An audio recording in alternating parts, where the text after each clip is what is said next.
I don't think I'm going to get a Christmas card from him this year or a birthday. And that's unfortunate.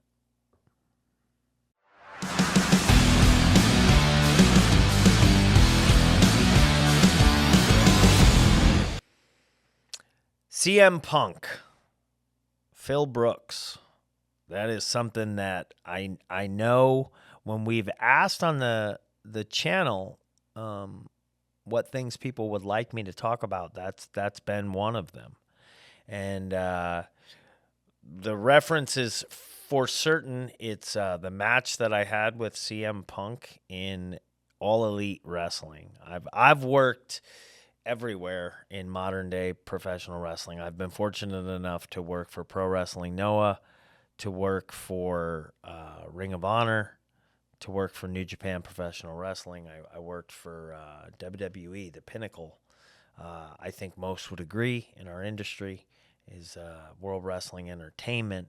And I was there for NXT Black and Gold, which I think a lot of fans would remember as a favorite time in their professional wrestling fandom.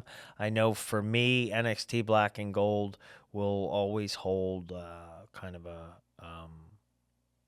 a special spot. But then I went on to work for AEW, All Elite Wrestling, and then that's where I crossed paths with Mr. Phil Brooks.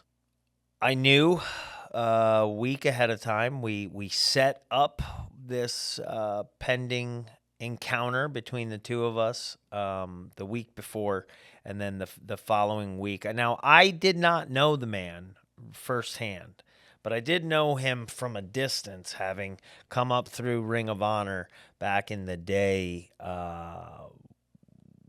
when I was one of Tony DeVito's students. So I was a guy that came to the Ring of Honor shows before it had TV coverage. And it was owned by Kerry Silkin. It was booked by Gabe Sapolsky.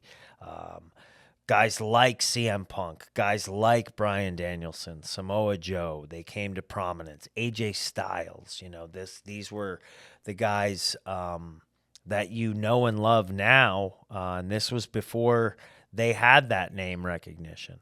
So I was a little bit behind those guys arriving, even though my age is similar to theirs.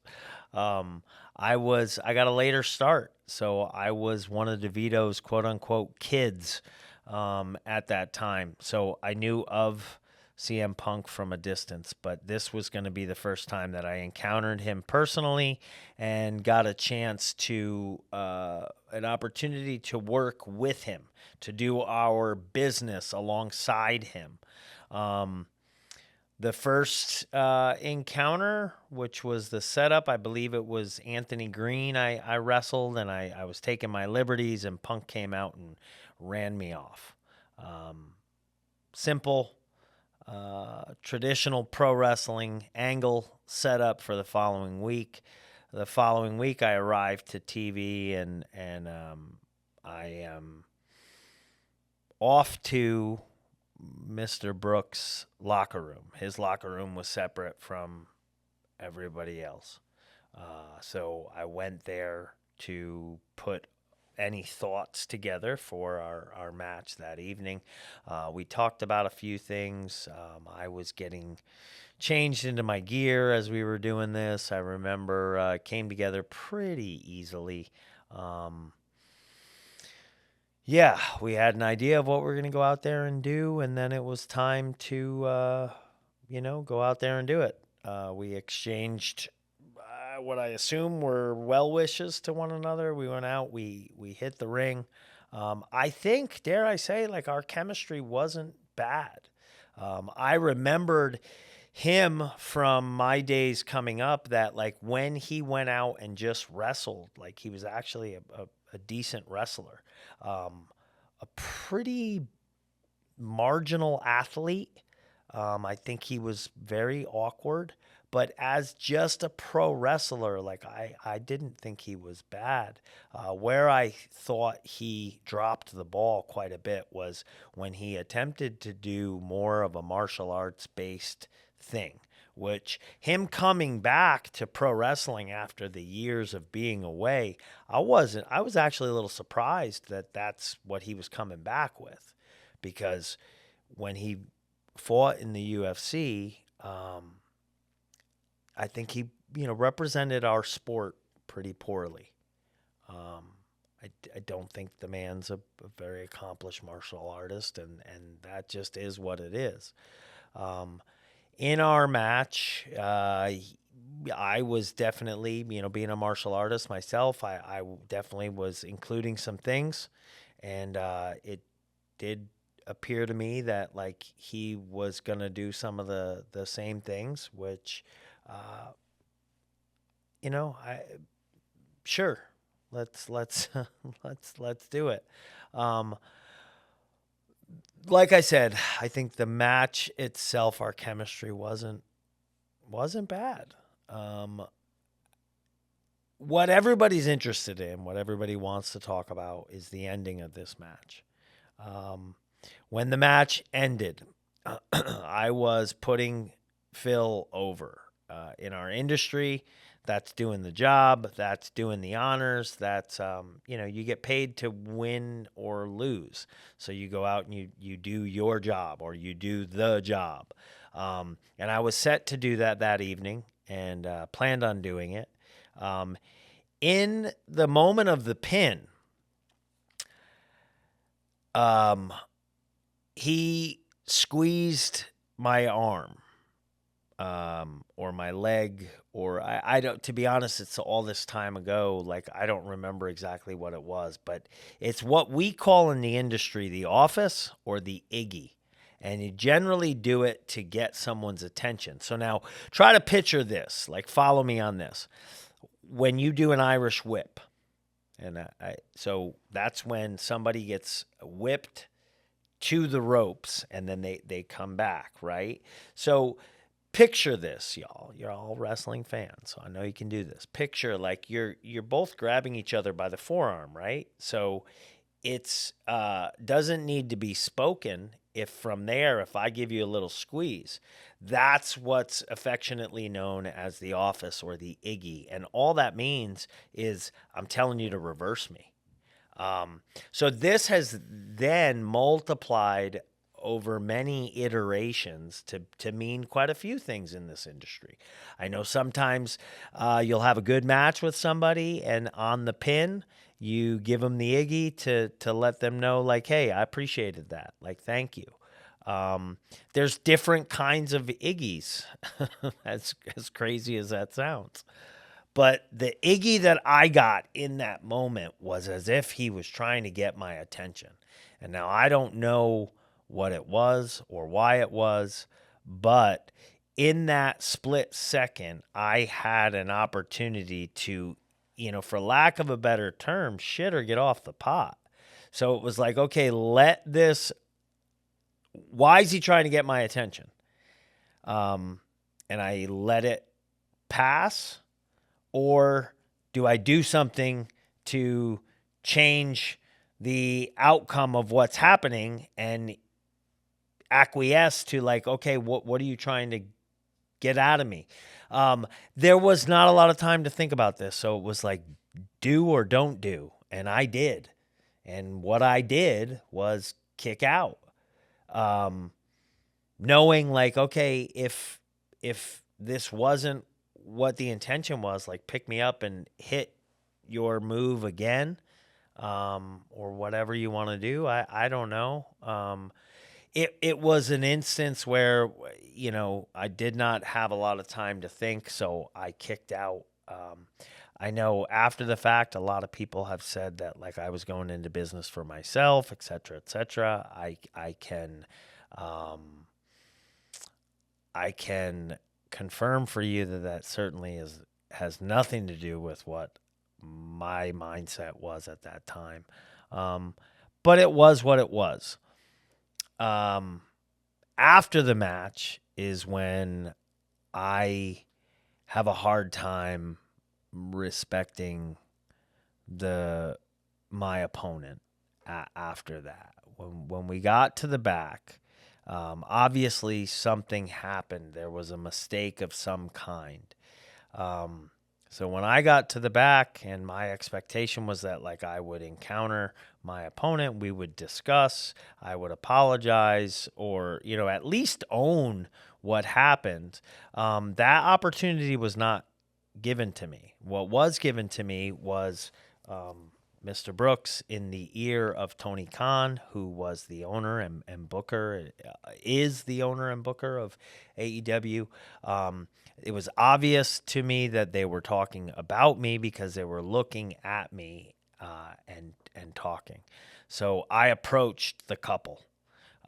When I got there, they split and walked away from not only me, but each other.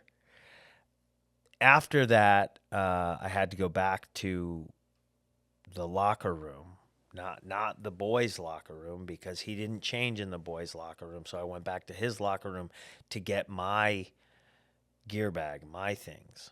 And I encountered him in there, and yet another opportunity for him to discuss with me whatever he may have or not had an issue with. And I gave him that opportunity. I mentioned, I don't know, I don't remember what I said, but I gave him the opportunity to air whatever grievances he might have had. He continued to say over and over, like, no, it's fine, it's fine. Meanwhile, the way that he was saying what he was saying, it was obvious that things were not fine. To me,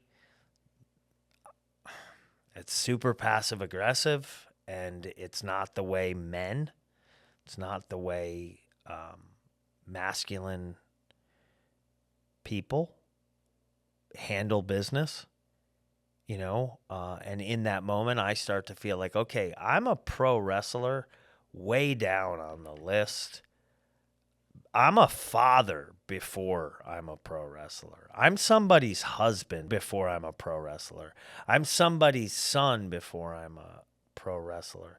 So like if you've got a grievance with me, or there's an issue with something I did or didn't do, let's talk about it. I'm not even saying like, oh, hey, we have to fight. I'm just saying if it comes down to that, because that's the only way that you can feel as if you've been heard, then that's fine, because that's what men do. But men also discuss and talk about what the grievance is. That did not happen. And I gave Phil more than one opportunity to do that. And he didn't take that.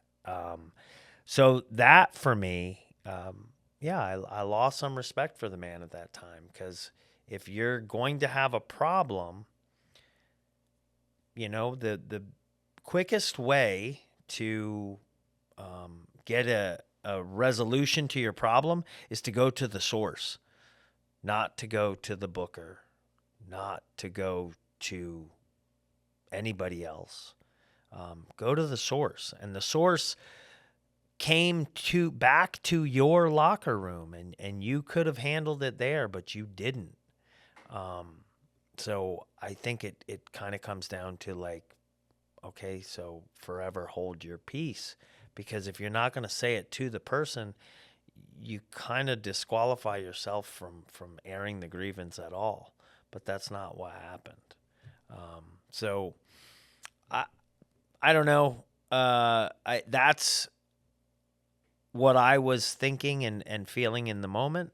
And I would have to say, because it was a split second and you don't have time to consider, you either do or you don't.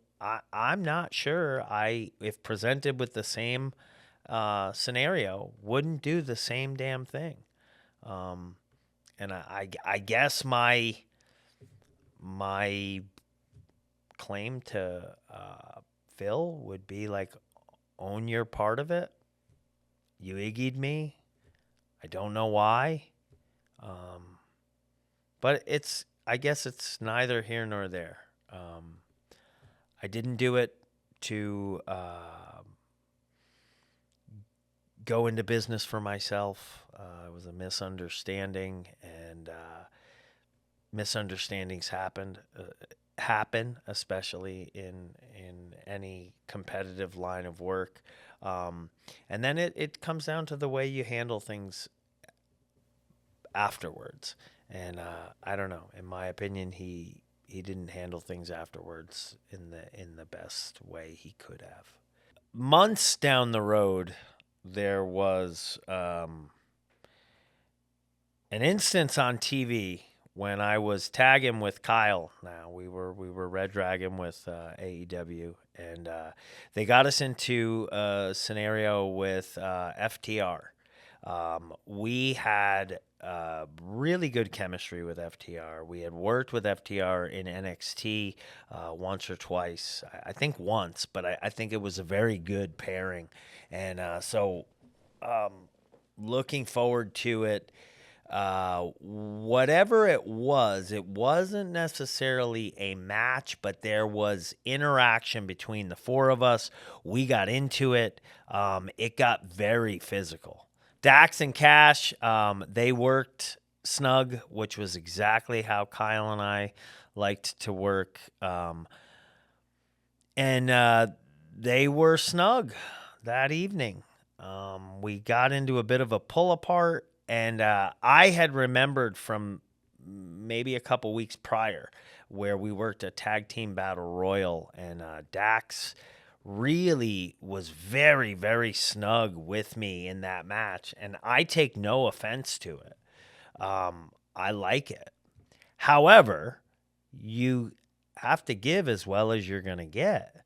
So, remembering it from the week before, I was snug back with him, and apparently that didn't rub him the right way because he was very bothered by that. When we got to the back, he was upset, et cetera, et cetera. I approached it the way that I always would, which is like, okay, whatever it is that you feel in whatever way I wronged you, like I'll own that. And to be honest, I was thinking like, okay, we should probably get this on TV in some form because real conflict is what really comes across the best.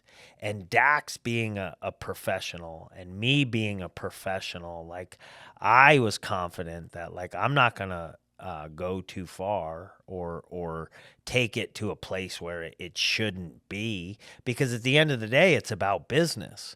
And I thought that that was an opportunity we had because there was some realism here. But it didn't go that way.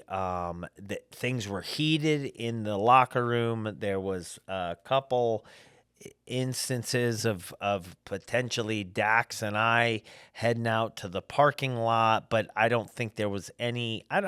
We're both professional, but like tempers flared. Was what it was.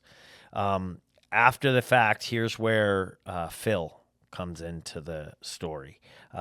Phil and FTR, I believe, were very friendly. Anyway, it caused a lot of commotion in the back. Phil approached me, and I believe it was Matt and Nick Jackson who I was speaking to at the time.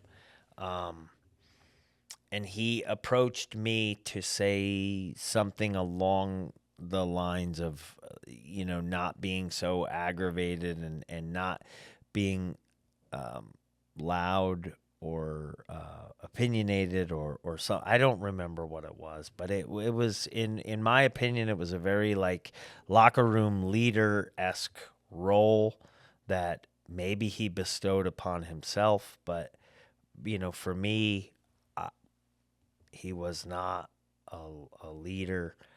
So when he said whatever he was saying to me, I let him know that like I'm not interested.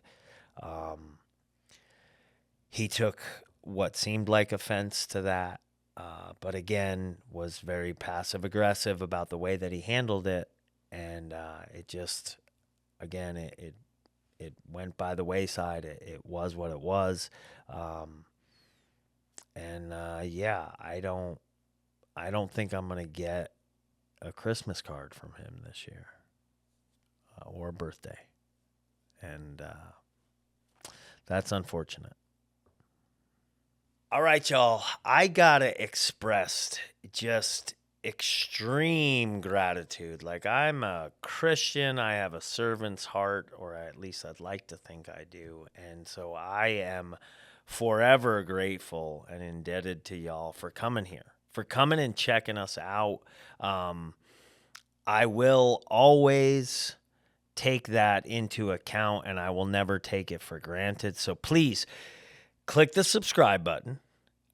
Come back and visit us often. We're going to produce more and more professional wrestling content, and we are open to suggestions and comments. And please tell us what it is you'd like me to come on here and talk about, because at the end of the day, y'all, whether I like it or not, I'm kind of an open book. So once again, y'all, bobbyfish.com here on YouTube. Thank you so much for tuning in. Continue to tune in. This is the most educated feat in professional wrestling. Your boy, the professor. And I'm out of here.